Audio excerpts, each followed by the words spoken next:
Bob Hockris, Fox Sports. 3 months into the next-gen car, what's been maybe the most pleasant surprise and what's been the biggest frustration?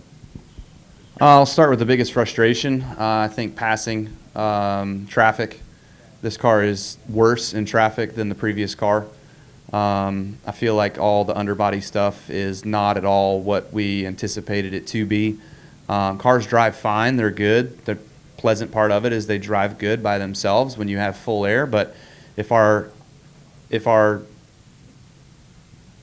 we were striving to do was to better cars in traffic, we did not do that. So that's kind of been, I feel like, the biggest struggle in myself and around our team is some of that. So, what do you do to fix that? I don't know.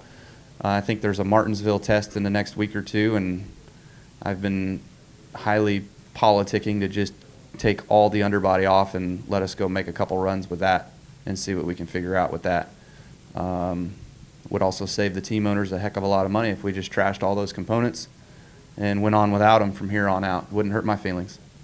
Has there been anything that surprised you in a good sense with it? I said that already. Did you not hear me? You just dwelled all on the negative and not any of the positive? I said the car drives good and it drives fine, surprisingly, by itself. By itself? Okay. Yeah. All right. Okay.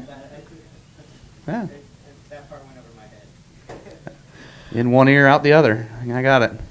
The one thing the new car has done, though, is it seems to have made the intermediate tracks more competitive. Have you, noticed that behind the wheel as well? I mean, visually to us in the stands, that's what it looks like. It's the last 3 races were pretty damn sporty. On mile and a half stuff? Yeah. Yeah, I mean, there's definitely been the good guys. The guys that are good can come through traffic better than the other guys that are mediocre, or the other guys that aren't very good can't come through traffic, right? So I guess, when you're frustrated that you can't come through traffic, you need to get your stuff better, but you can't really do that throughout a race. It's hard to change enough on those cars to make a big enough difference in the event, while in the event. So I guess to me, yeah, I won't argue that fact. Fortunately, we could have, should have won Vegas, could have, should have won Kansas. The Toyota car did win Kansas. We were fast up front at Charlotte, and then when we spun, again, we killed the underbody, and so the car was terrible the whole rest of the day, all because of a spin.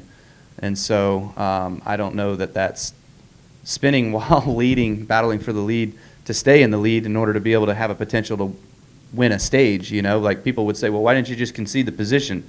Because there's stage points on the line in another 30 laps or so. So, it's just a matter of trying hard and trying to drive the thing. And, sometimes they step out from under you, and you'd like to not have to pay such a huge penalty.